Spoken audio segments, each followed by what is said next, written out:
Othello on the bellow on the bellow.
Othello on the bellow on the bellow.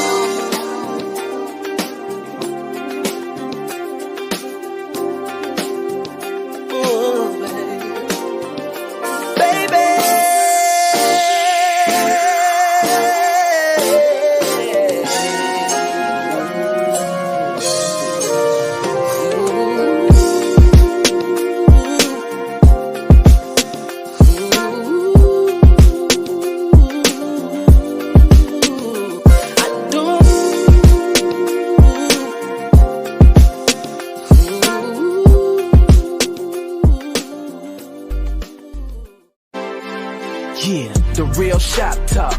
Just come and take a listen. Some grown men with unbiased and honest opinions, and with no agendas, so you just gotta check it. Talking love and life from a male perspective. We keep it authentic, real, no filter. Leave a comment, be part of the show. We here to give you 5 gentlemen's views about manhood, no doubt. This the show you've been needing, yeah, it's the Real Shop Talk. Let's go.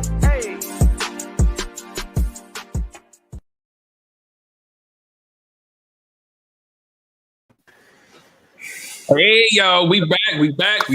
It's Monday, 8 p.m. Welcome, guys. It's the Real Shop Talk. We got Tony Watts is on the way. Tony Massey is out one more week. So, we're going to, he's here in spirit. So there's going to be 5 of us here, whether you see us or not. We're a team.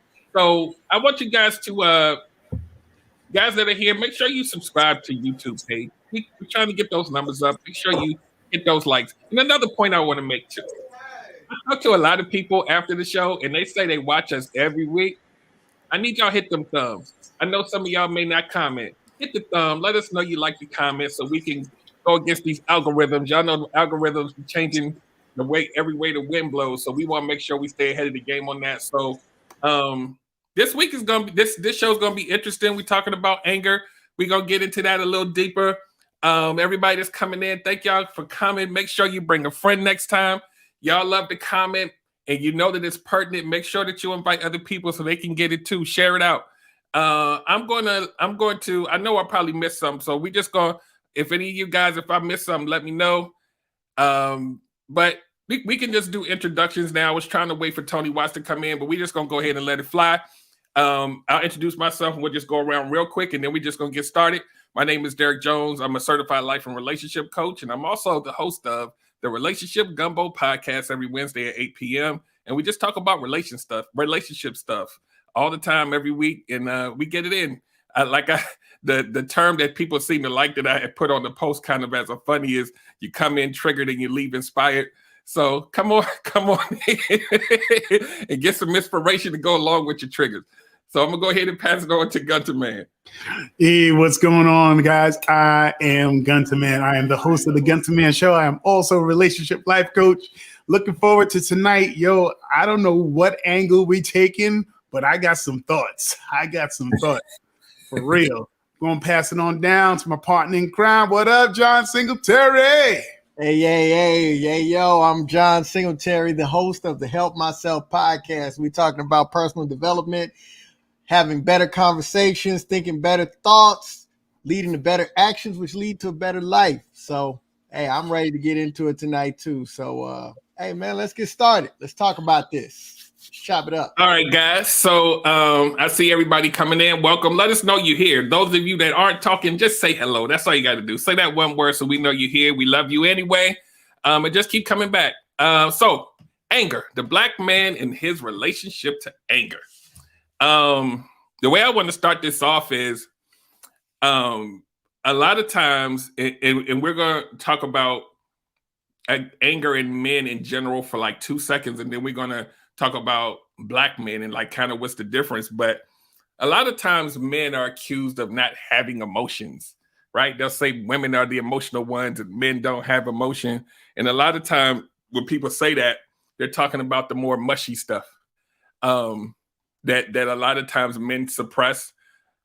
But there's this one emotion that we're going to talk about tonight that you see pretty often in men.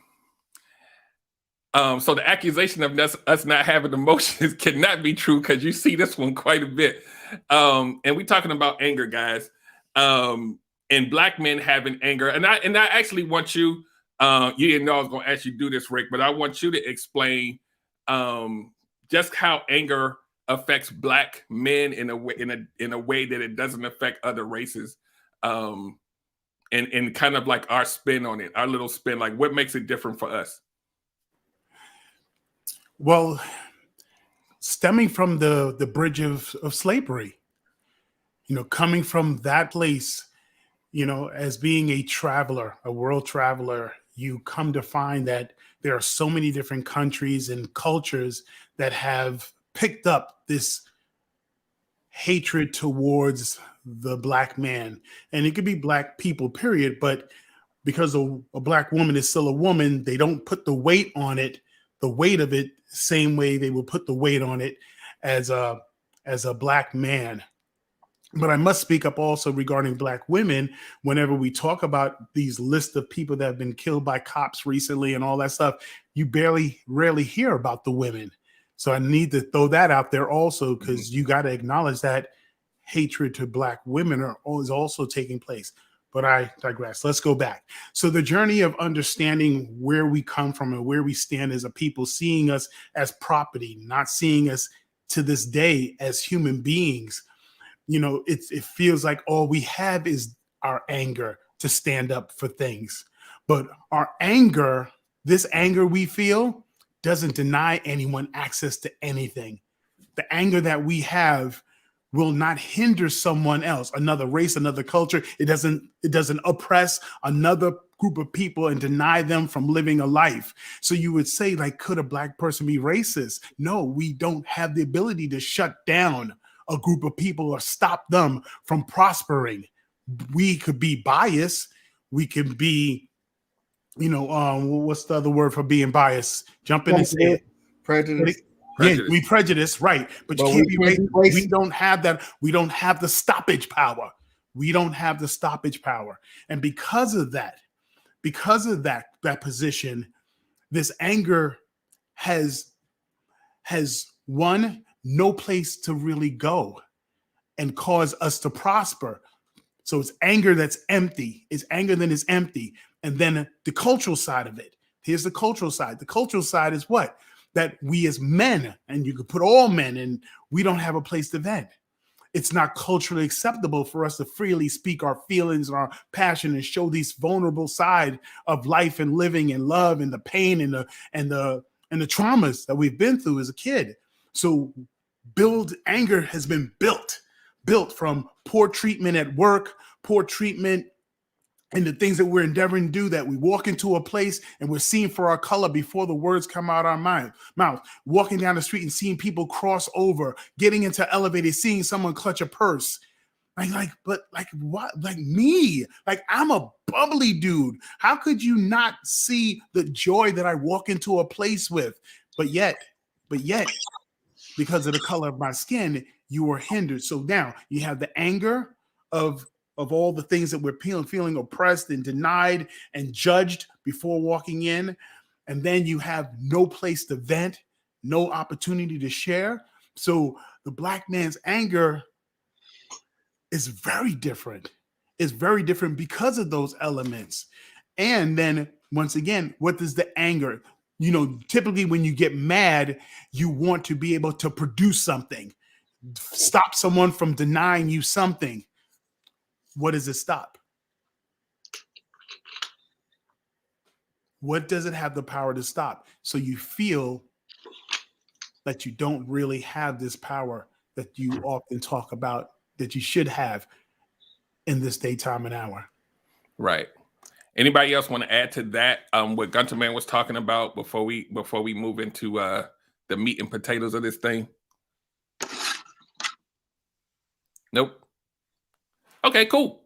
So I do want to add this nuance, and then I'm gonna play. I only have one video tonight that actually John sent me. So because of that fact, we're gonna let John react to it first. But I do want to put this little bit of nuance on top of it, because I think as humans, when we hear these subjects and we're talking about men, people will say, well, women deal with racism too. Black women deal with racism too. Here's the nuance in that. Let's say you take the pressures and the anger of racism, the treatment of a black man in society, and then you put underneath all of that anger a socialized person who is taught not to manage or deal with their emotions. So that's not to say that there aren't any women out there that don't know how to deal with their emotions, but by and large, we are taught to mute it down. So on top of all of the other stuff that pisses us off about the Black experience, you put that over top of someone who's not conditioned to deal with the emotions of just everyday life anyway, it's almost kind of like a double weight that you have to carry. And that's what makes this conversation a little different, because you're fighting two battles at the same time on a daily basis. And a lot of people aren't aware that a lot of times people, Black women or people that are just looking at the Black experience in general, they'll say, well, all Black people are dealing with it. It's a little bit of nuance when it comes to Black men because of how we're conditioned and how we're building it and the people that we're around. So I want to, I'm gonna play this video, then we're going to segue into John at least leading the conversation about the video, and then we're going to talk about this emotion thing a little bit deeper. So stand by.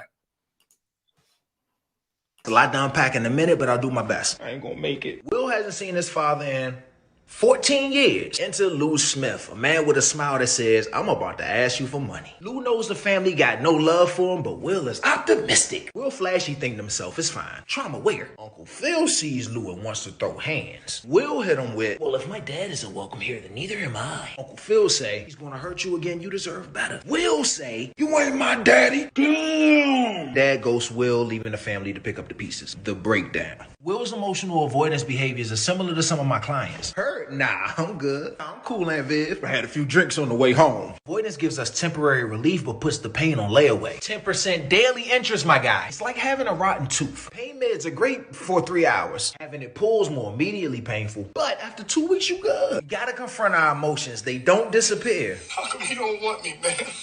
But you might.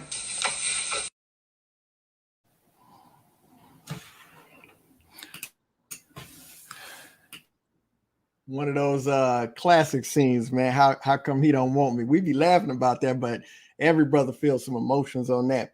So just looking at that, I wanted to share that because shout out to Kier Gaines, man. He's incredible, extraordinary. Tried to reach out to him a couple of months ago, probably about 7-8 months ago, but then he got retweeted by Oprah Winfrey, so I'll never be able. But I do want to say this. We can discuss men and the nuance of emotions and anger without having to sans it with, well, women is different. This Black women feel it different.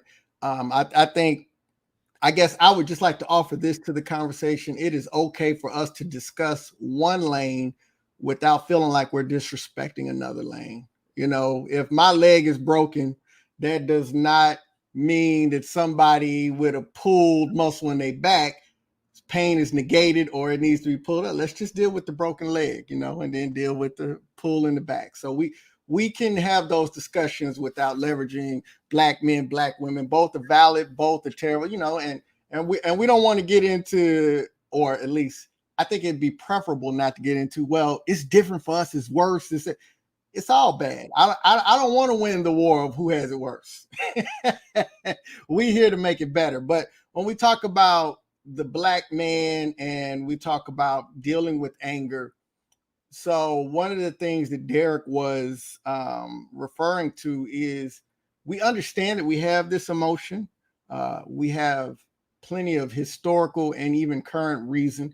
Gunner Man got into it extraordinarily. You know, the building that I live in, you know, high rent district, and I'm constantly having to turn down, you know, I have to appear as nice as possible, so much to the point that I feel like when I have on my uniform, I'm safer because they look at me as, you know, non-threatening because I'm serving my country. But, you know, if I'm just walking around in a t-shirt, you know, tattoos exposed, just a Black dude, you know, clutching the purses, all this, that, and other. And I'm looking at these people like, yeah, man, you got a COVID discount on your rent. I ain't missed rent or been late for 3 years. So, you know, but anyhow, I digress. But so there's the microaggressions, the macroaggressions, the historical aggressions of slavery, of the creation of race. You look at the history of birth of a nation, where the aggression and the sexual, you know, well, I will say we've been colored as sexually aggressive and violent. And so you look at those undertones. So it's well documented that there are lots of offenses against us and plenty to get mad about. Going off into the world knowing that we've got to work twice as hard to get paid half as much, knowing that our life could be in danger at any turn by police, by citizens, by any way. You know, I think about the fact that we're celebrating that the men that killed Ahmaud Arbery got brought into justice, but he's still gone, you know? And so there's just this undertow and this undercurrent of anger. But the way Kier broke it down is a lot of times we don't have the equipment, the tools, the language to express, to handle, to deal with, to correctly, you know, process what we're feeling. And so what happens is, you know, sometimes it comes in outbursts, sometimes it comes in, you know, us just breaking down and abandoning responsibilities that we need to go. Sometimes it just comes through physiological stress. The Black man in America has the lowest lifespan of all groups. You know, 65 is our average age of death, you know. And what's crazy is Young Dolph's his wife, his partner, she has a foundation. Black men deserve to grow old, and he gets killed at 36, you know. And so it's just all of these elements, and what Kier does a masterful job of doing is breaking all of this down and showing that there's so much input, but there's very little opportunity for us to release it.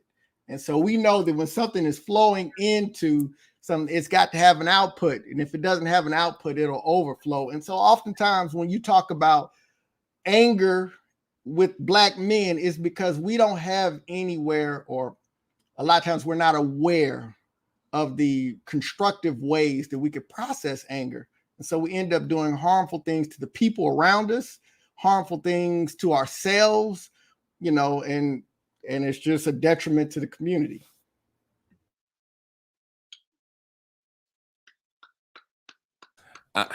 That was amazing, sir. Like you always say, how am I gonna follow that? So look, I'm gonna do this. Tony Watts, stay at the ready. Watch how I do this. So to piggyback off of what we all kind of said, that anger, although an emotion that we carry, in turn, because of everything that we go through what John was saying, a lot of times it ends up becoming your coping mechanism, right? For everything that you're feeling, and that's where the outbursts come. So I'm going to push this down to Tony Watts, because in a prior show, you know, you shared a little bit about your relationship with anger, you know, growing up, and how that, you know, you probably use that to cope with a lot of stuff that you might have been dealing with. And I just wanted you to speak to that a little bit so the audience can kind of understand what this looks like in you know, in real time. Before I jump into that, I just want to say to the women, when you push back or compare your hurt, what this society does to you, to us, you might as well be saying all lives matter. You might as well just say all lives matter, because you are taking us out of the equation to be human. Just want to leave you with that. For me, I am Bruce Banner.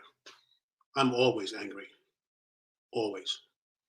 And it's better for me to be that way, because then I can control it better. Or I can gauge it out to say release or push down.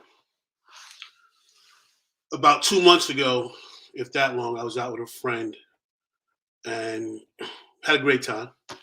And we came back to his parking lot, and the attendant, I said, "Yeah, listen, I'll take my car, but we just need to go around the corner to get something. Should I leave it? You're gonna be here. I see the gates getting ready to close." He's like, "No, leave the car. You good? Leave the car. So we left the car. We walked. We came back. We're waiting to get back into the garage for about 45 minutes. The attendant that came to the door said, "Why are you so impatient?" If I didn't have somebody there with me, I would have strangled that man to death. because I said to him, I've been waiting outside for 45 minutes. And his answer to me was why you were so impatient. I can't take ignorance at any level. I can't take ignorance. Or if you can't, especially when you're in a position to serve, and you come at people like that, like especially black people, because it's a white neighborhood. I know if it was a white person, he'd have broke down. Oh, I'm sorry, blah blah blah blah. But because we had the same skin tone, you know, he doesn't have to treat me a certain way. A couple of days ago, when I was doing my deliveries, I walked into a store with a black man as the manager.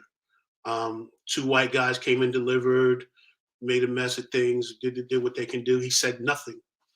I dropped off what I had to drop off. Oh, those look old. Da da da da da da.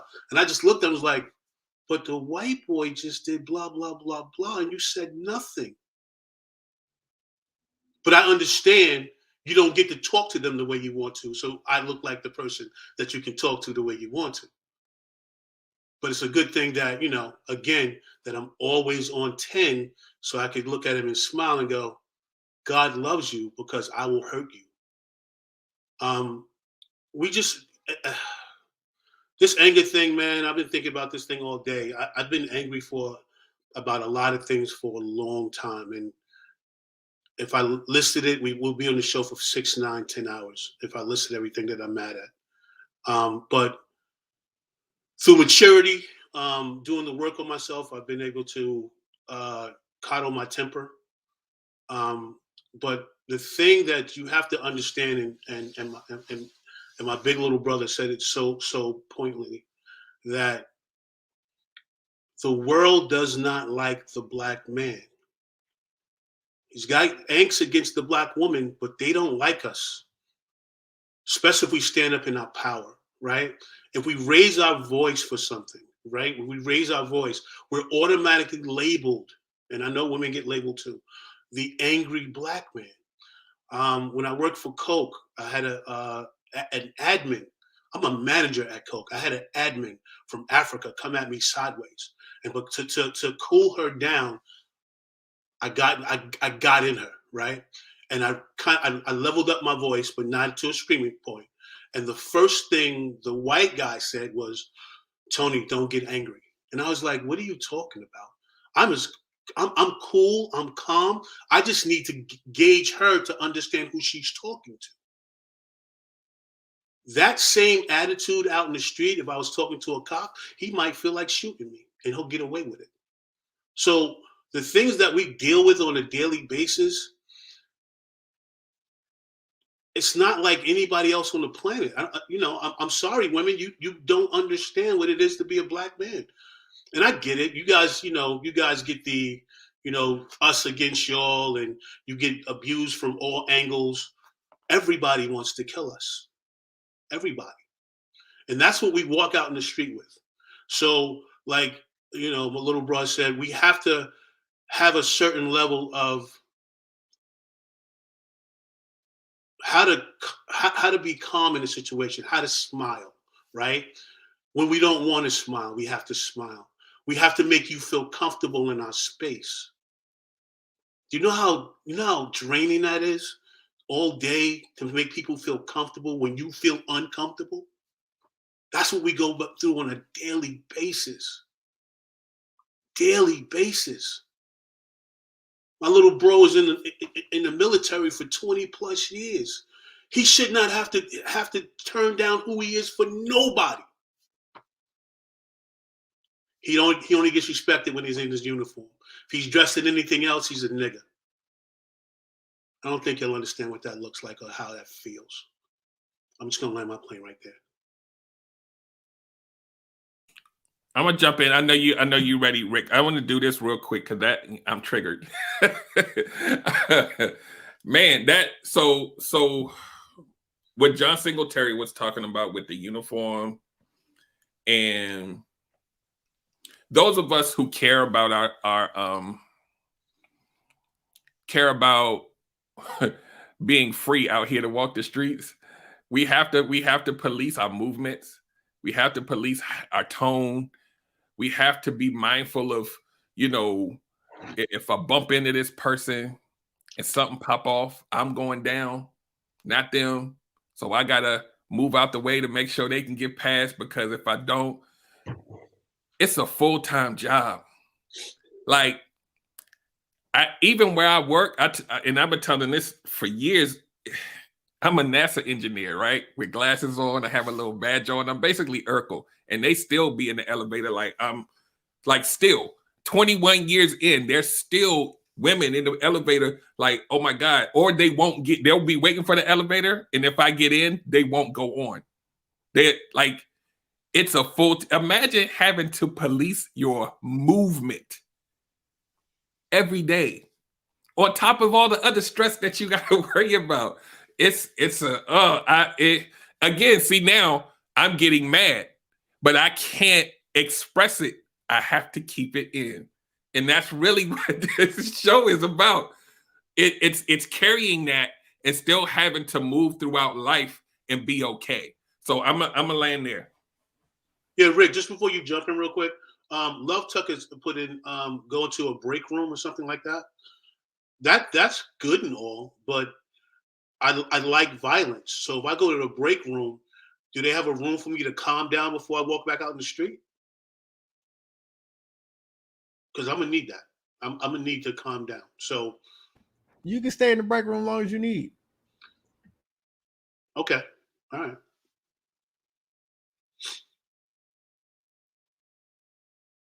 Gunter Man, you had something? Shout out to Tony Massey's in the building. Yeah, very heavy topic. But we're trying to paint a picture so you can see. Like, it's no way that you can hear what Tony, you can't tell me that you didn't feel what Tony Watts was just sharing. It's a very real thing. Now imagine, like myself, I'm bubbly. I stay on a high, but it took work to get to that place. What work did I do? I understand that because I believe in a higher power, that no matter what the world throws at me, I cannot be denied.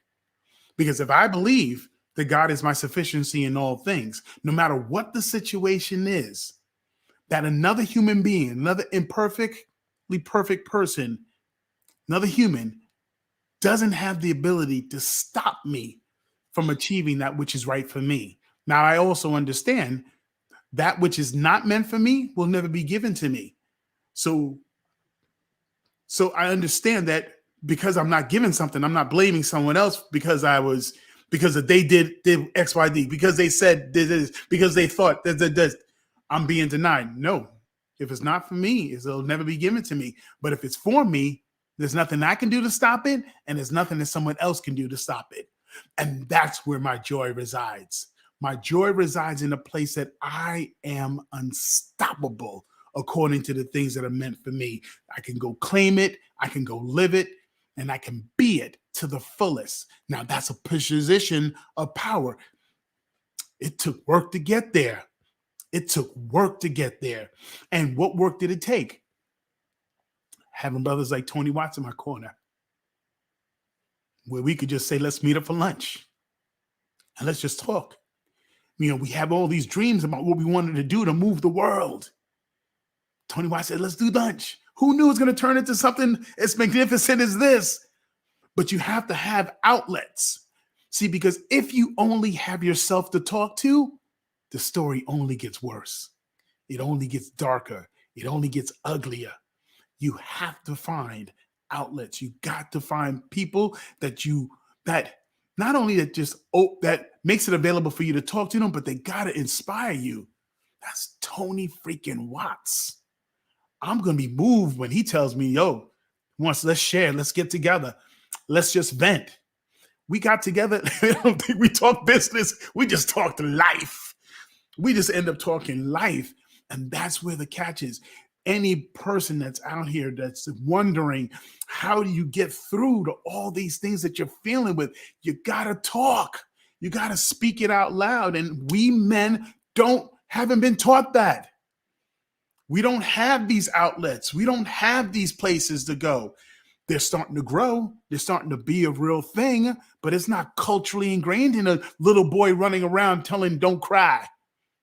Stop being a sissy. Where you even have women using the term man up.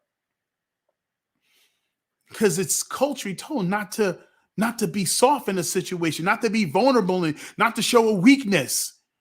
That's hard to live that way all the time.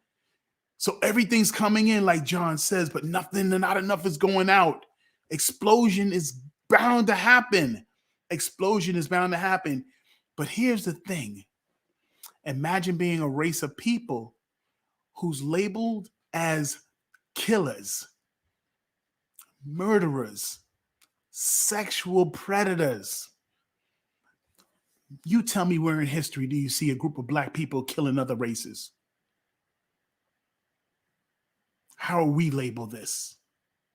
How are we labeled this?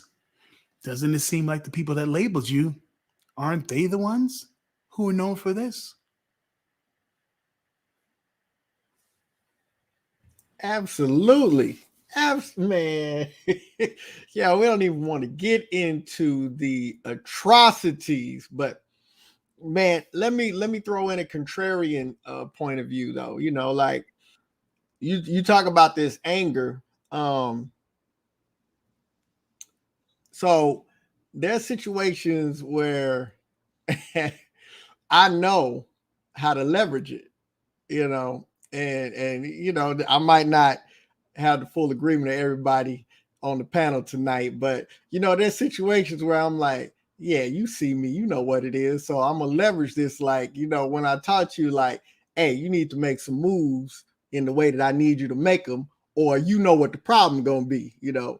And you know, I love listening to those stories, but me and Tony Washington talked about some of the stuff where we've definitely leveraged that anger to kind of make stuff move the way we want to make it move. And man, I do want to say this, you know, so we want to chop it up, man, because there is a lot of anger and there's you know, things that we go through, you know, Derek talking about that, man, that's something out here. We run in similar circles, man. You know, a couple of his people, man, they work in my building in the IT and stuff like that. And that's crazy to me. Like when we walk around there and have to code switch, which is a term we use, you know, and all of that stuff, that's crazy. Like we educated, we've got certifications, we've got all this behind our name and all of these accomplishments and all this that we've done, man. And, you know, it's literally people that would just do anything for us because of what we bring to the table, but yet it's just color of our skin and all of this. So yeah, you be angry, but one of the things I think about the challenge, man, is like, I get that it's there, but that's why we here, you know, like it is what it is, you know, and I don't want to say that dismissively because we need to chop it up and let some of this stuff out. But if that's the case, if I know that I'm seen this way, then it's my job to go out in this world and make sure that I'm setting an example, because I know it's kids back where I come from that's going to be in the incinerator if I don't make a way and make a path, you know. And so like when it comes to it, it's like if I'm trying to teach, you know, my niece how to read and the word is sugar and it don't make sense because it's an SU and it should be sugar, but it's sugar. And am I going to tell her, yo, the English language is messed up, so you just going to complain and say, yo, they do you wrong? Or am I going to say, you got to stay on your bike and learn this language, even though it's messed up, because this is the way that you got to communicate in the world that we live in. And if we ever going to get out there and make some changes, you got to be able to understand this system. So we understand what the system is.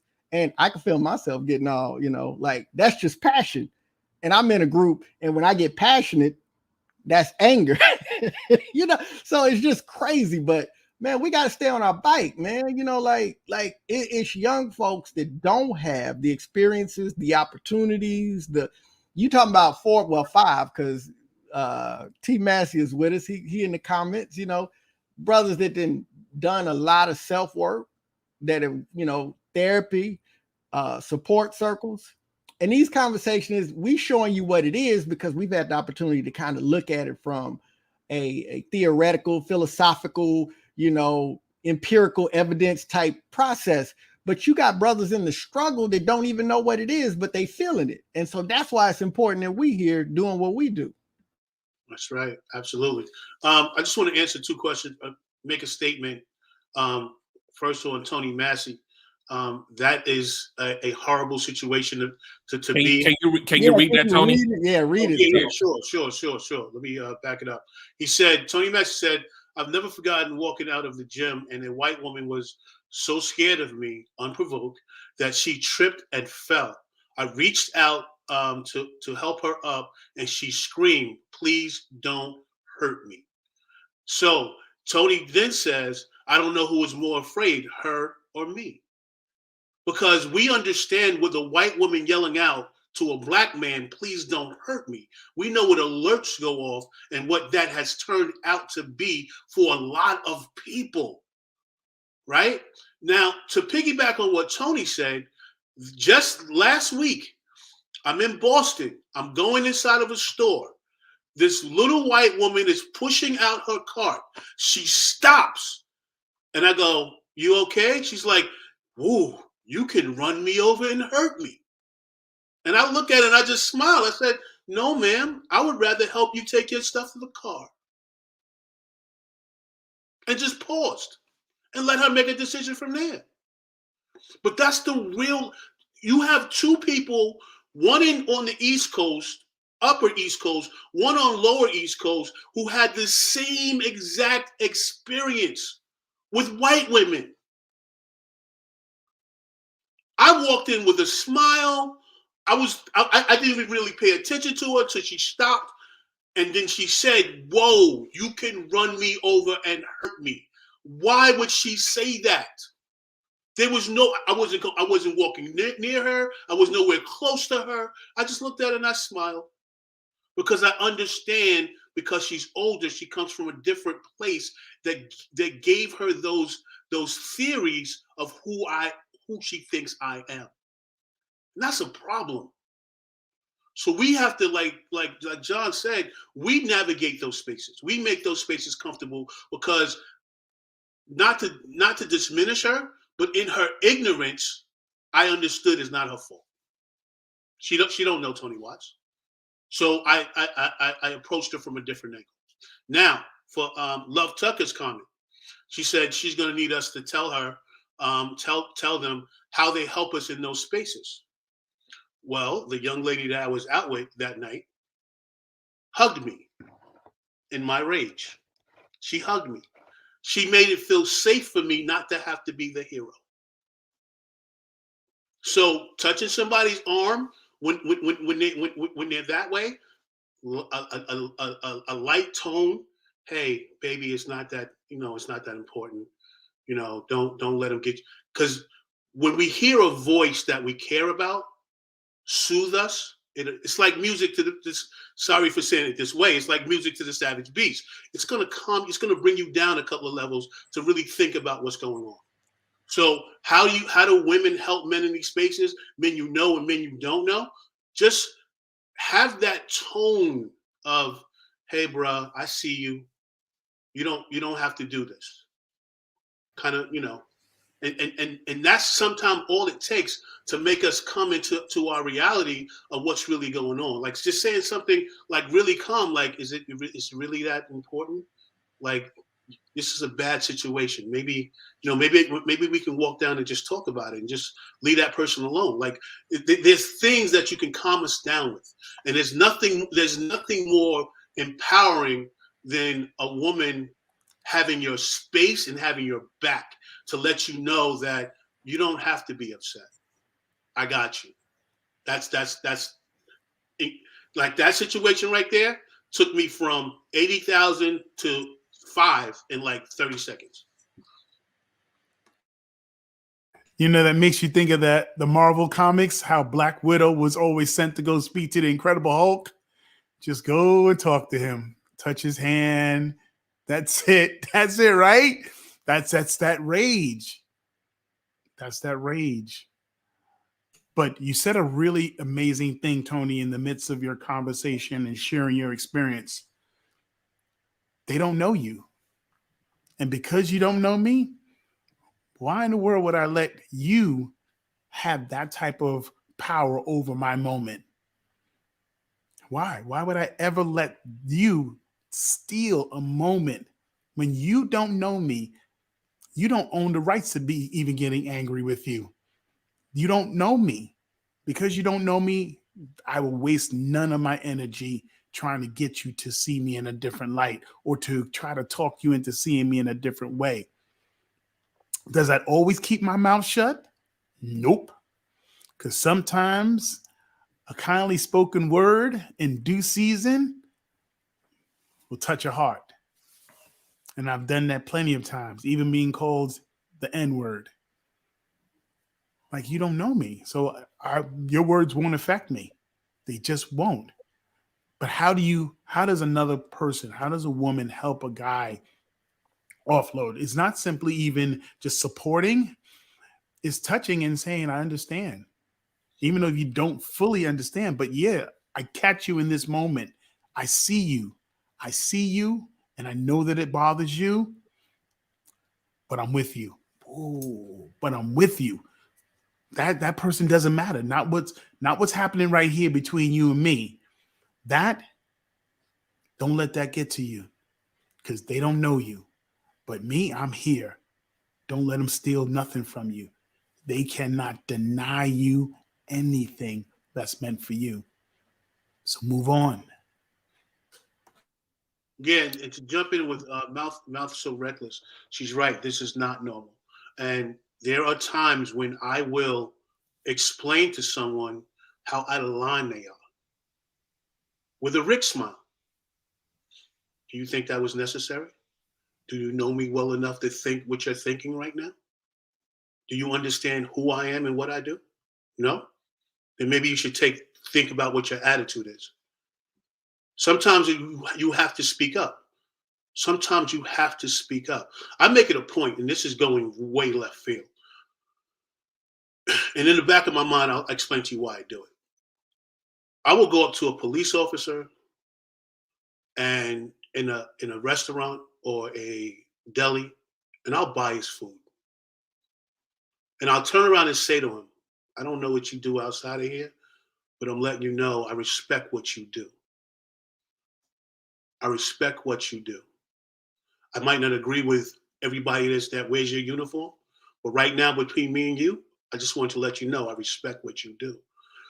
And the reason why I do that is maybe later on during the day, if he runs into a situation, he might like, wait, let me find out who I'm talking to before I assume that everybody's the same.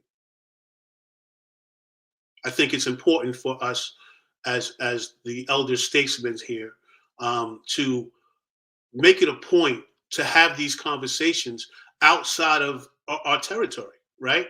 We're having these conversations actually right now to the choir and to the pew, right?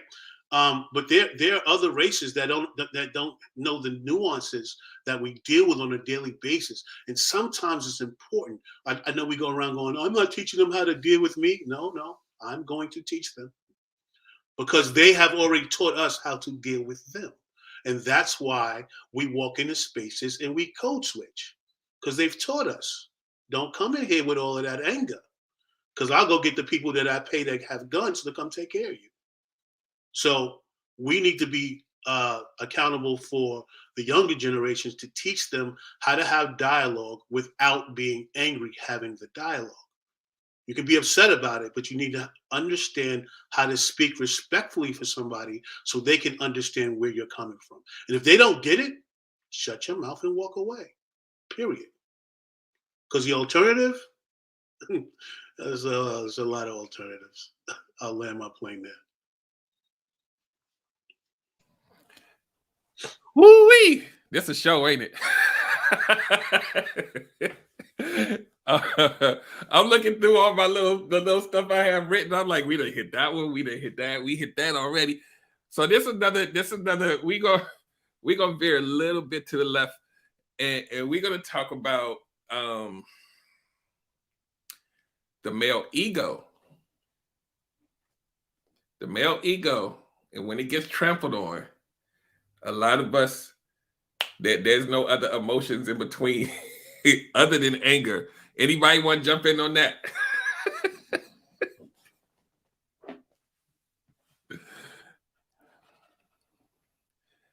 Because I'll jump in. Yeah, go ahead. ego. Yeah, the male ego. Listen, so it's tied to, when we talk about men, we value being respected. The women want to be loved, the men want to be respected, and really translating it, you show us love by respecting us. And that ego, my ego, I won't talk to the broader sense of ego. I'll talk about mine. What happens is I am a conversation projector. So I'm projecting the direction the conversation should go through in my head before I'm actually having it. And a lot of times it doesn't go the way it should. I say it should go in my head. And so what happens is there's like 2 or 3 steps missing in the process. And I'm upset about 2 or 3 steps that are missed. And my ego kicks in. And in real time, it looks like we go from, hey, why didn't you put the bread wrapper on the bread? I don't know who you talking to about a bread wrapper. You can't always leaving the microwave on high. I can't stand you. It goes that fast. It's the ego. Like, treat me a certain way, and I'm not getting that treatment, or I'm mad. No, I didn't talk about, when this happened, this should happen, that should happen. No, go from 0 to 100 because my ego says you should know. And that's not fair. That's not, that's not healthy. It's not healthy. Like I'm walking around daily thinking somebody was on the verge of catching my wrath. And the issue wasn't even them, it was me. But they was about to catch it because in my mind, they was wrong because they didn't do what I wanted them to do based on the conversation I had in my head. It's craziness. Ego is crazy. Well, as a former egomaniac,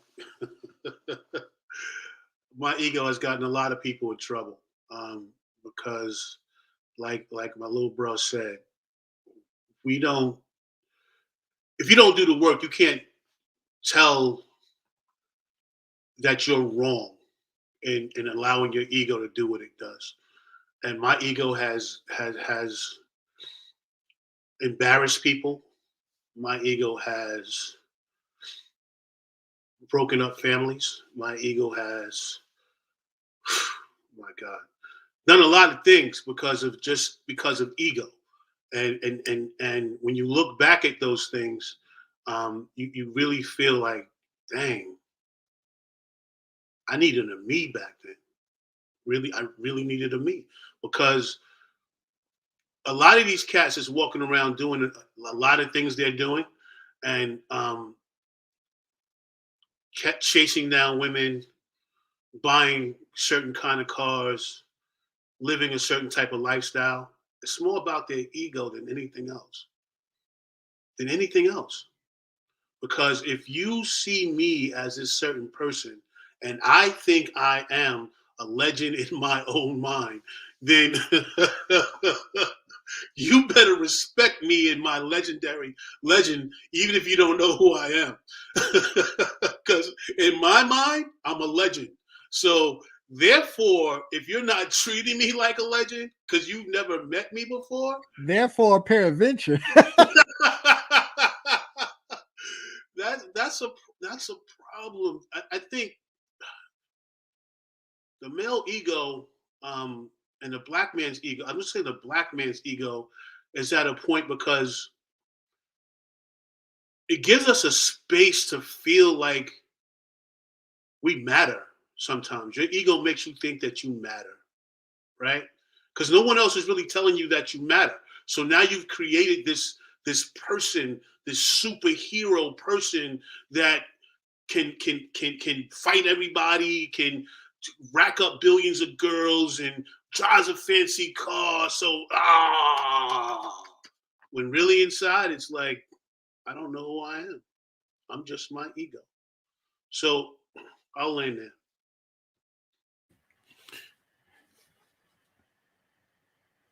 Me and Gutter Man be trying to beat each other to the buzzer. I'm gonna jump in real quick. I just want to point out some things real quick. And John and Tony touched on this, but I think it's important to state it in this way. We talk a lot about women wanting us to read their minds. But on this topic of ego, if you never ever looked at it as a man of expecting someone to read your mind, this ego topic is huge. And along with that comes a lot of behavior attached to the expectation of reading your mind. We see it on the street every day. Somebody step on your shoe. You're supposed to know that if you do that, I'm gonna knock your teeth out. You're supposed to know that. This person saying I'm sorry don't matter. You're supposed to know that that's my trigger, and it's a reaction. And these are the things that we have to be. And I know it's hard for a lot of people because people come with a lot of stuff that they experience in life and neighborhoods and all of this stuff. And again, to what Tony Watts was saying earlier, that we have to start this dialogue. We have to reach out and reach back and reach up sideways to our brothers, because there's a better way. And it comes through communication. It comes through modeling, just in your everyday life, how you cope with things look like. Because we could talk about, like Love Tuck was saying, what can we do to help? But a lot of this help to these gentlemen got to come from us. They're not gonna respect it from another source. We gotta care about our brothers and say, look, that path you on right now, all of that rage you feeling, there's an endpoint, and you don't want to go there. You know how sometimes when people, you're in let's say like a little kid, and you tell them something every day and they don't listen, and then somebody else comes out, they hear that little bass in your voice, say, stop doing that. And they're like, oh, sometimes it's gotta, we gotta, we gotta police, and women, we love you. We need you to be there for us, but we gotta start holding our men accountable as well. So I'm gonna land there. Tony Watts' conversation brings my mind back to one of the last relationships that I was in.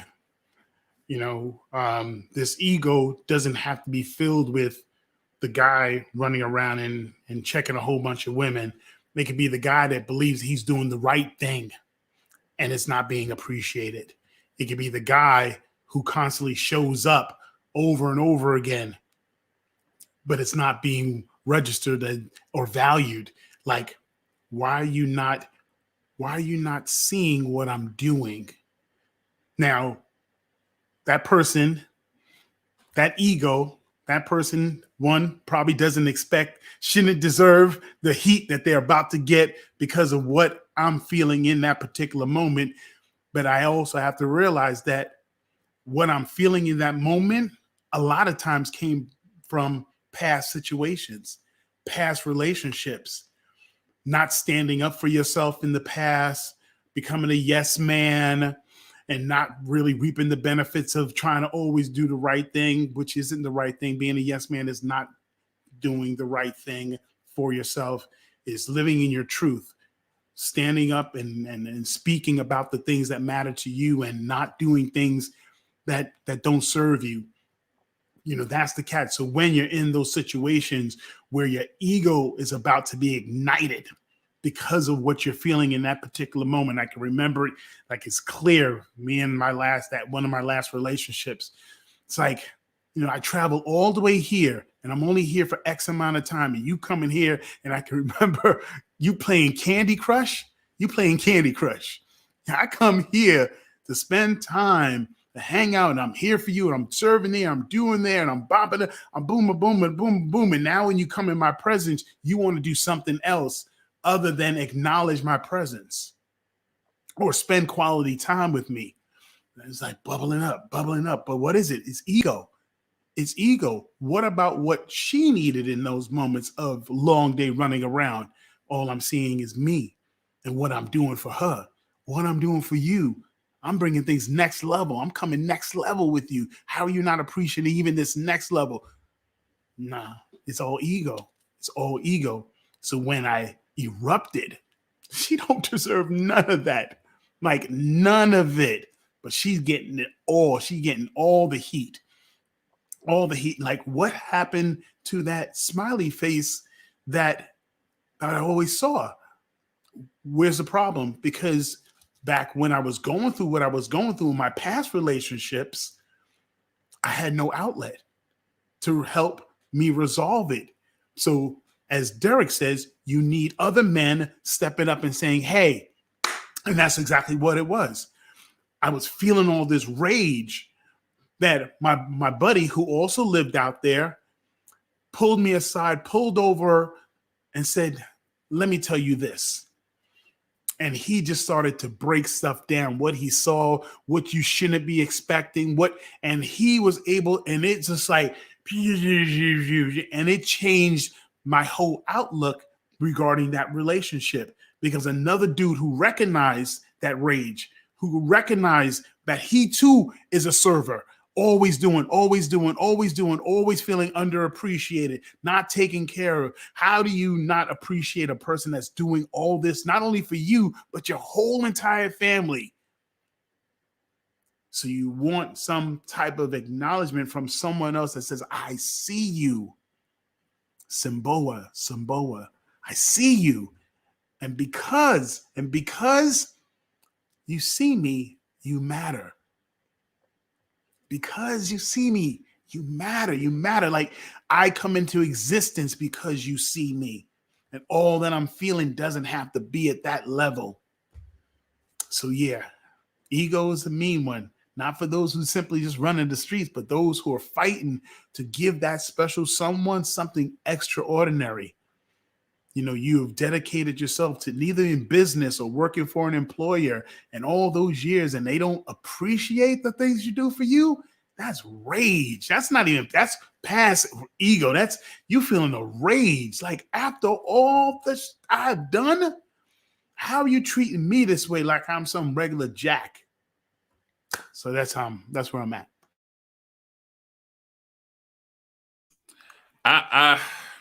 John answered it, but I'm gonna shoot this to you. There was a question in the comment addressing what you just said about the Candy Crush. So I'm gonna pose that to you. I have an answer too, but I'm gonna pose it to you because it was your story. Duriel Randolph says, wait, I missed something. Why does it have to be an ego? Why can't it not be that you know your worth and what you will and won't tolerate?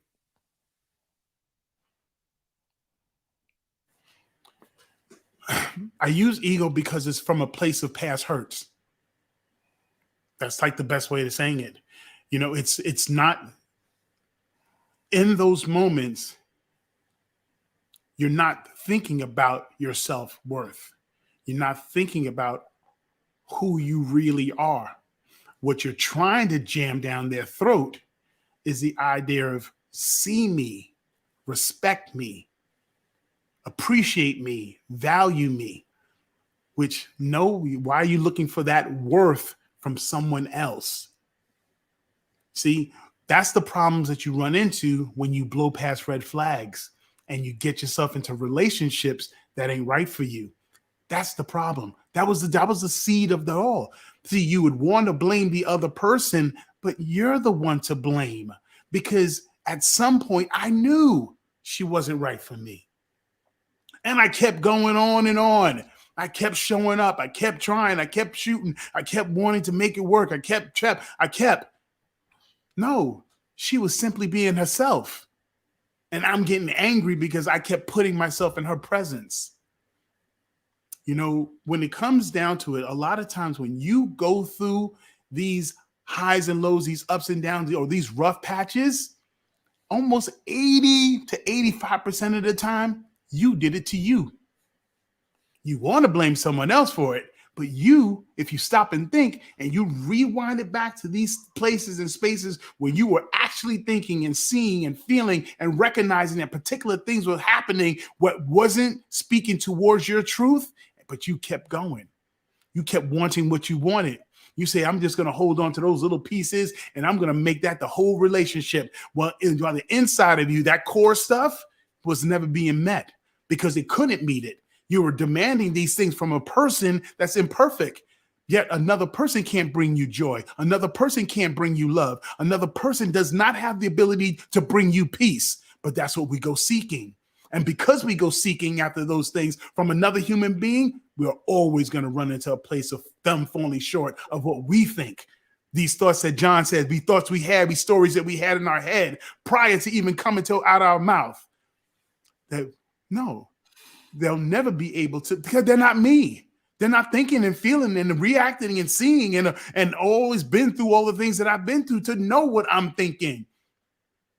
So oftentimes that ego overlooks all that stuff.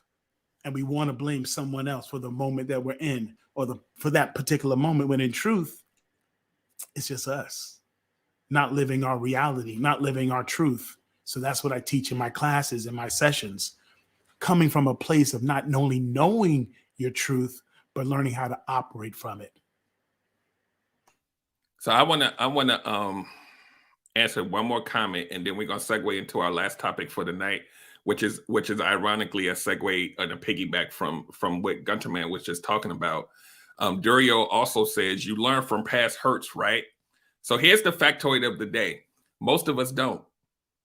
We would want to, in a perfect world, say, oh, I was hurt. Let me sit back, learn from it, move better. Most people don't do that, or else I wouldn't be a coach. Some of us get to a point where we've, achieved that enlightenment and we're like, oh man, the past 20 years, what? Most people don't do that because we need to feed ourselves with something and we don't take the time to do that thing. A logical person who had the healing and all, yeah, you can say, yeah, I've learned from all of my hurts. Most people walking the streets don't do that. It's unfortunate, but it doesn't happen. And I also want to also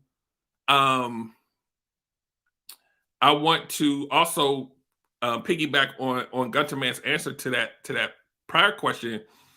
What makes it ego is that even though he drove and came and did whatever he did to get there, when he walked into the room, he didn't read the room. It was about him.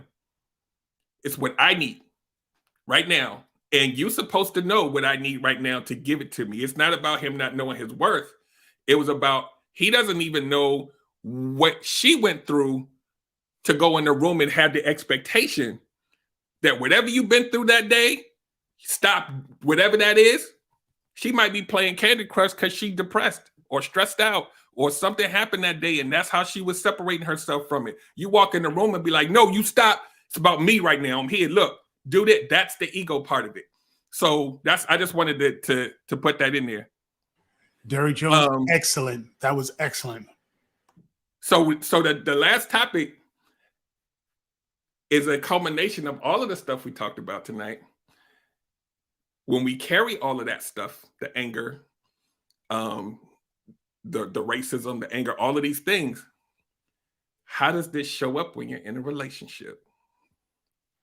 How do you manage that when you have, and I'm just going to jump out there and say, your woman, because I know we in 2021, your woman, how do you manage that when you're dealing with having that woman in your life that you love and you're carrying all of this stuff and then you got to walk through that door and be that boyfriend or be that husband or be that life partner? How did you manage that? Knowing that we've been trained, and we talk about this on a lot of shows, to just say I'm good. How do you function in a relationship doing? I know the answer, but I want to ask you guys. I know how it worked for me. Yeah, that's simple but not easy. Simple answer, but not an easy process. But that's vulnerability. Because you come in and you're trained to be that man, and the reason why we default to that is because, that ego, we believe that that's the way we're supposed to be. We've been that so long, so it's a really comfortable space for us.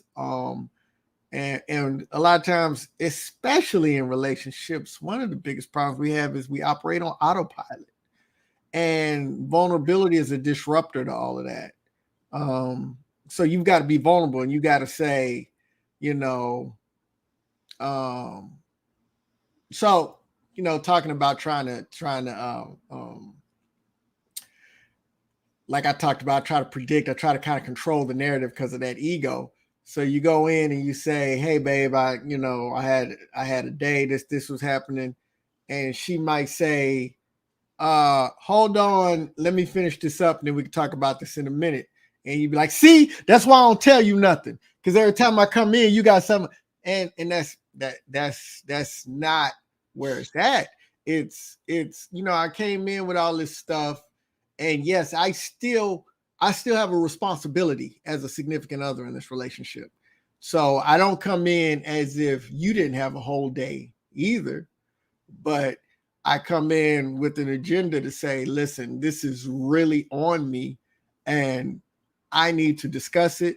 Let's come up with a time that's, if we can't do it now, we act like women just be throwing us out. Man, our women be happy to see us when we come in. They want to engage. That's what they do. And we get all this other stuff in our head because we don't know how to deal with that. But, you got to be vulnerable and stop looking at it as a one-off. Like, I came in at 5:30 and tried to talk about it and it wasn't a good time. So now I'm just pissed off and dejected for the next 2 weeks. Like, okay, 5:30 wasn't it, but maybe 7:45 after you finish dinner, let's talk about it or something. But, make it a priority, just like you would want her to make what's going on in her life a priority. Like if she's hurting or if she's going through, you want her to you don't want to be blindsided by your woman going through something crazy. So, you got to do that. I'm rambling now.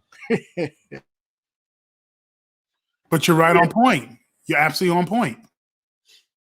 Yeah, so I'm going to approach this topic from a different angle. So if you haven't seen Derek's show, Ghost in the House, please go check it out. We'll approach it from that angle, right? So if you're in a bad situation in a relationship and you've been walking on eggshells for the past, you just put the years on it and just deal with it from there. So if you've been walking on eggshells and you come in with with this anger, right? You have to actually walk in the house and code switch because you don't know what's in there. Because you know that if I go in with this anger and I get the same pushback or the same rah, rah, rah, it's not about you, it's about me, I had a bad day too, you might flip out. So that won't happen.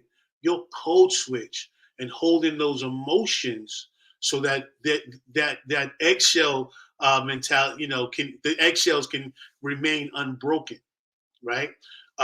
One of the most powerful sayings that I've heard in a while is sometimes we're silent so long that we lose our voice.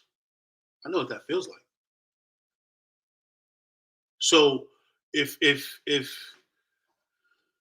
you're what Derek is talking about, and what I think he's talking about, and what John's talking about is, if you have a safe space when you come home, right, to a safe space, you can then have those intelligent, loving conversations that, hey, babe, I've been through a lot today. Well, babe, it's a lot going on over here. Let's table that. Maybe we can talk about that tonight before we lay down, before we go to sleep. That's a safe, loving environment. It's not, oh, so you think your day was rough? This is what happened to me. Da da da da. Or I don't want to talk to you. So what? You had a bad day. Like, it's two completely different worlds, right? What I also find is that, and this is pretty interesting, it just hit me now. There's a lot of emotional cheating going on because we haven't dealt with our anger to be able to process it with the person we say we love. So you have your work husband and your work wife that you can process with all day. Now, in your head, there's nothing sexually ever going to happen.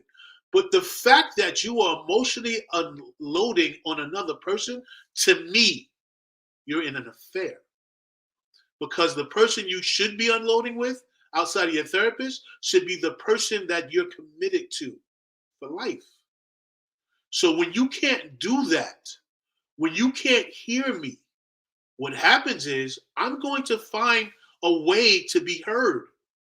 That's either heard from someone else, that could be heard through a bottle, that could be heard through, and a lot of people don't understand this. It could be he's being heard through video games, and that's why he plays so much, because the people he's playing with respects what he's doing. He's not even talking about what his problems are. The fact that he's winning a video game and everybody loves him when he gets on and he has this camaraderie, it's a relief of the stress.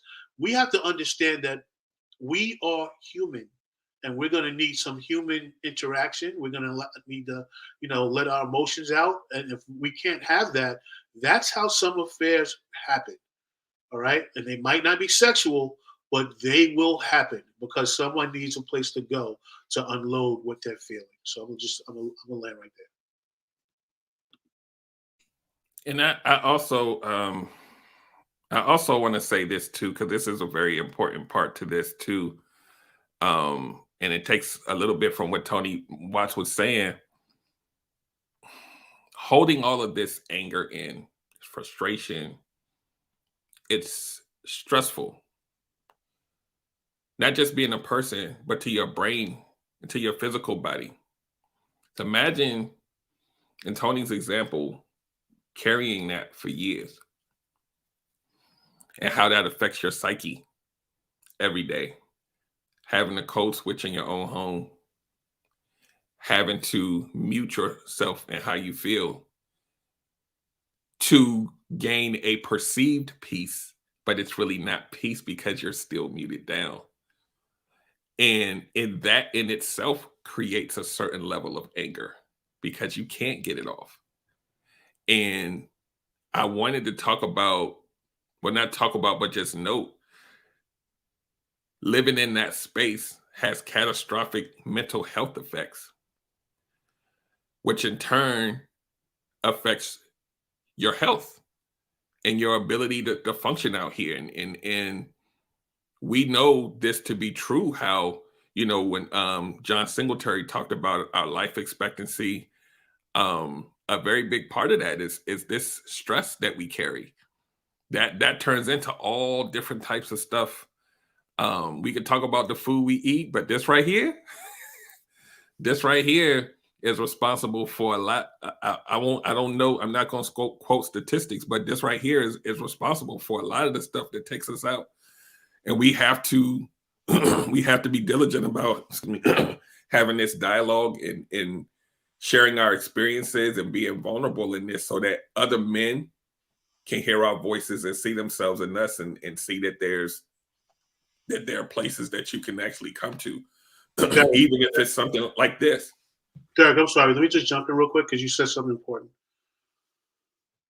During that particular time in my life when I was code switching and walking on eggshells, for one of my birthdays, the birthday was in the house, my friends bought me 27 bottles of Grey Goose because I'm a Grey Goose drinker. It was my thing. My birthday is in February. 27 large bottles of Grey Goose. By the first week in April, I had one bottle left. I was sitting in the living room writing poetry at 9:00 in the morning on a Saturday, taking shots. And somebody said to me, "Do you think you have a problem?" And I laughed. And so I went and talked to my best friend. I was like, "Yo, you think I have a drinking problem?" He said, "I'm glad you realized it." Because I needed somewhere to mask what I was going through. So this is a topic that we need to talk about. And I'm glad that we're having the opportunity to get it out. I had a lot of dialogue with myself today about a lot of things, and there's a lot of things that I need to let go of because there's a lot of things I'm mad about, like I'm really pissed off about. So this is a great conversation. And I do want to also put this out there too. The anger that we have towards ourselves, the expectations that are put on us as men, and maybe you fall short. And maybe no one's berating you for falling short. But internally, we carry that burden because we know that we're expected to be something. And sometimes we punish ourselves, angrily punish ourselves. And we have to give ourselves more grace on these things. I know society says we're supposed to provide and do all of these things, but sometimes you just need to breathe, man. It's tough. And that anger, and you kick yourself in the butt for weeks and weeks on there, and it's like, yo, I don't have to be Superman every day. So I'm gonna land there. Anybody have anything else to say? I don't have any other topics. Just regarding the how to maybe reframe vulnerability. You know, it's hard for me to hear this about vulnerable and have a buddy like John Singletary, 22 years in the military. In order for a military man to be called brave or courageous, he has to have put himself in a what? Vulnerable position where he could have possibly been taken out. But yet they call that vulnerability brave and courageous. Why can't we see that same vulnerability in relationships and connections with others as brave and courageous? Because that's what it is. We're daring to put that which is on the inside of us out in these streets. And, you know, being a part of this community, we think that it's like weapons against us. Am I right or wrong? Sometimes you tell your business, it feels like it's weapons against us. But you have to understand, in order for you to really connect with that woman, in order for you to live what you actually would like to see in your life, the things, these wonderful thoughts that you have about what life could be, cannot come into reality, cannot be manifested without you being vulnerable, without you being courageous and brave. That's the important thing. When you only have yourself to talk to, it's only going to get darker and darker. Or, like we heard in the comments, you're going to look for a distraction. It has to come out somewhere. It's energy. It has to go somewhere. It just doesn't evaporate into the air. It has to go somewhere. So if we can kind of remind ourselves, it's a necessity to be courageous, to be brave in a relationship, so you can actually start to see the things, these wonderful thoughts you have, these desires, these connections, these longings that you have to come into reality, to be lived. I just want to. I had put this particular condition in our comments. It's called chariophobia. Chariophobia is the Greek word for chario is to rejoice. Phobia is fear. So it's a fear of kind of rejoicing and having fun.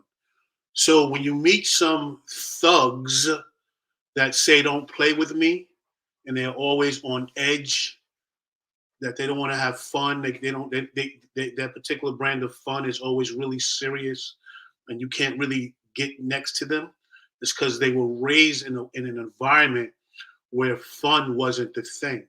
Like having fun was, like Rick was just saying, like being vulnerable. Like I ain't got time for all that. I ain't got time to be loving nobody. Like I heard a rapper say the other day, I don't do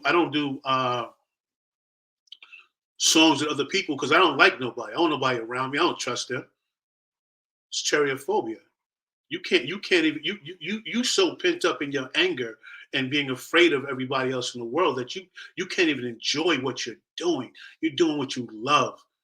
and you can't do it to anybody else that's doing the same thing that they love? How does that make sense?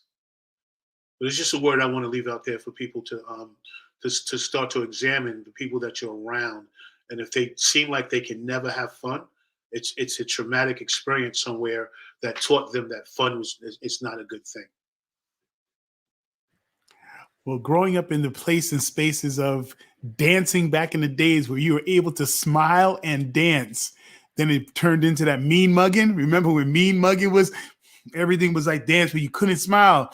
So it's a rejoice. Yeah, exactly. Like, remember, we come from the days like doing in the butt, work at, you smiling like you ain't can't, like a kid in can't, you know what I'm saying? You had that type of energy. And then it just got worse and darker where kids and teenagers and men were no longer smiling. You weren't allowed to smile at parties and be silly. You weren't allowed to do that. And that's when I gravitated out of the hip hop and R&B scene to soca music, because soca music is an experience.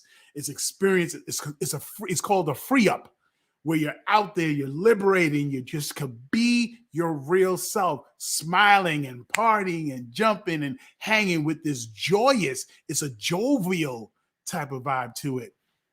But yeah, darkness is real, and it will grab hold of anyone that makes himself available to it, to deny them the joys of everyday living, the sweetness of life being sucked away from you because of society and what you deem as, I shouldn't be that way.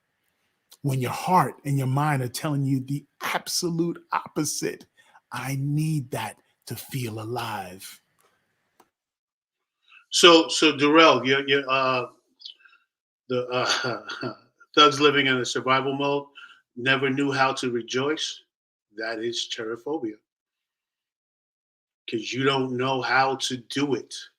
And you're not going to allow yourself to do it because it looks soft. It makes you vulnerable to the rest of the thugs in the room. He's having too much fun. He's not paying attention to his surroundings. That's what that's about. You know, that takes me back to White Plains, Tony Watts. Those remember the whole, okay. But that, all right, I'll switch it a little. That, I was always the jokey one, the smiley one. And I tell you, the thugs from those times, from those hoods, they were like, I'm going to get that brother because you shouldn't be that happy. And all those women had to rise up and say, don't you even think about touching him. You don't get to see that type of freedom and joy and energy. Why would you? Because he's not like you, because he's not mean mugging and angry and looking to fight. Yeah, it's real. Like, people push back against that good energy. He's off they limits. Desire it themselves. He's off limits. Hey, Tony Watts, Duriel says, is that it, or they don't recognize it? That's it. Even if you don't recognize it, you can't say the sky is blue, but it's gray because I don't recognize it. It's what it is. It's a condition that most of us don't know about. We don't know why we're angry. We don't know why we don't want to have fun. We think we don't want to have fun because it's going to make us look soft. Me smiling makes me look soft. That's what we think. So we mean mug. Being happy in a space of people that don't know me. That means I'm soft. I'm vulnerable for anything that's going to come up. I got to show that I'm mean enough and I'm bad enough to protect the space. No. So I'll end it there. So I think we're kind of at the point where we need to start wrapping this up. And I put the little ticker down below for therealshoptalk.net. Make sure you go there. If you enjoyed the content, make sure you go there. All of our profiles are there. So what I'm going to do is I'm going to go around. Anybody have any last words? If you don't, just tell people how to find you. And then we're going to wrap it up and get out of here. Let me see. I just want to make sure I'm not missing anything. So we'll start off with the Gunter Band. Any parting words? And if not, just tell us how to find you or anything you have going on this week. Parting words. Find your people. Find your tribe. It will change your life. Find your people. Find your tribe, people that inspire you, people that push against the things that you may be doing wrong, a community where you can be outspoken about the things that are real or very important to you, or the things that you've been through. Find your tribe, because they're out there. There are people out there that have lived similar situations just like you. But if you never find those people, you'll never have those outlets to release. You can find me every Thursday at 7:30 Eastern Standard Time, Instagram Live at Rick Hoven Gunter Jr. for the Gunter Man Show, 7:30 Eastern Standard Time, Thursday nights.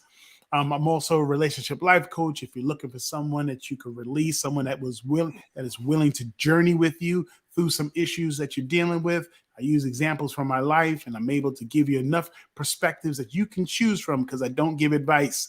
So it's available to meet up with me. John Singletary is on you. All right. Man, the Help Myself podcast, we just dropped a new episode this afternoon entitled Everybody Does Dumb Shit. So go check it out. Right here. You see that right there? That's how you can reach me right there. Oh, yeah, that looks cool right there. And I want y'all to apply pressure, man. You know, I'm trying to get our brother Tony Massey to be our closeout guest for season 2, man. So let's apply pressure. Hey, brother, let's make this happen this week or next, man, if you're feeling better. But, man, we're about to wrap up season 2. We're going to do the season 2 top 10 episodes, probably third week of December, man, and get ready to come back season 3 in January. So follow the helpmyselfpodcast.com. Everything you need to know about me. On to my man, Tony 1 Million Watts. What up, my peoples? Of course, just follow me on IG at I am Tony A. Watts. You'll get all the handles from there, all the things that I do. But I think the most important thing I can say right now is, women, we are not your enemy. We are not your enemy. We're not comparing hurt. We're not having a hurt marathon. Society treats me this way. Society treats you that way. We're both going through it. And once we realize that we hold hands and go through this together, we will be unstoppable. And the whole reason why we're here is because I believe in the village. I believe there's nothing stronger than the village. And when we're in that space as Black people, when we're in the space of the village and unity, no one on the planet can stop us. Just think of the heights that we can reach. We just sat down at the table and had real, open, and honest dialogue without all of the hurt and baggage that we've been through, because we've both been through it. So I'm going to just land my plane and leave it there. All right. I think we did enough, man, on this show. I normally have something profound to say at the end. So I'm going to go ahead and just segue to the podcast. Relationship Gumbo podcast, man. Every Wednesday, 8 p.m. This week, we're talking about multiple dating. Do you have a roster or a rotation? And what's the difference? I have a guest coming on. So just make sure you go to the realshoptalk.net, click my link down there, and just follow that page and click the link in the bio and get everything you need. So that's all I got, man. This was a good episode. We come off of these type of episodes. We gotta take like 2 days to recover. But we here for it, man. Just make sure you guys come back next week, same time, same place, for another amazing episode. And make sure you subscribe to everything, man, especially to YouTube. Make sure you tell people about it. Make sure you share the video with them so they can like it and hit the thumb and subscribe and hit the bell and all those things you're supposed to do when you enjoy something. I know there's a lot of people that's going to watch the replay, a lot of people that's sitting in the background. We need you to see you guys too, man. Just let us know you're here. And if you don't want to be seen in the comments, DM us and just say, hey guys, great show. It means the world to us. The comments, the people that watch the show, you guys are everything to us. You are why we do this. We are steadily building community and connecting with people, and that's what this is about. To Tony Watt's point when he just said, now I'm going into my profound mode, right? So now, yeah, I said I wasn't gonna go. Tony Watt said, man, we gotta get it together so we can hold hands and walk this path together, man. That's all I gotta say, man. Let's keep holding each other up. So I'm gonna land my big jumbo jet. Yo, so real quick before you fade it out, please follow us on IG. Our IG is popping right now. It's at The Real Shop Talk, at The Real Shop Talk. If you are having a bad day, please pop in. You can go to therealshoptalk.net and you'll find out how to get to the IG. The IG is popping. Like I said, if you're having a bad day, just go to the IG and I promise you'll have a smile. Man, you need to tell them about Monday Wake Up. Yeah, so if you get up at 6 o'clock in the morning, I'm telling you right now, you better get up at 6 o'clock in the morning, because if you don't get up at 6 o'clock in the morning on a Monday, then I can inspire you to do amazing things, so you won't have a Monday. You'll have a marvelous Monday, so you can have a marvelous week. Every Monday morning at 6 a.m., we do Monday Wake Up. Me and my co-host Jen, she's amazing. We have my big little brother up there on today, and he was smashing it on relationships and how to work through relationships. He gave some. They went a whole hour this morning. Woo! Yes, he did his thing. Derek did his thing. It was part 2 from the time that Rick was on, and they both did an amazing job on telling us how to navigate through relationships. So every Monday morning, 6 o'clock, please come join us. I know it's early for some of us, but I tell you, you won't be upset. So let me just throw it out there right now, since you brought it up. We've had a contest the first in October. Love Tucker won the $50. We had a contest this time in November, which ends tomorrow, and somebody's going to win $100. And we're going to have a contest in December. We're going to give away some cash then too. So if you want to get up early in the morning and watch something amazing, Monday Wake Up is where you should be. Peace. That's what I'm talking about, brother. See how that thing just rolled out? we need to clip that and make that your advertisement. Anyway, guys, we out of here. Y'all be safe out in these streets, and just make sure you take care of each other, take care of your family, take care of yourself, more importantly. And we will see you guys next week. You guys have an amazing night. Bye-bye.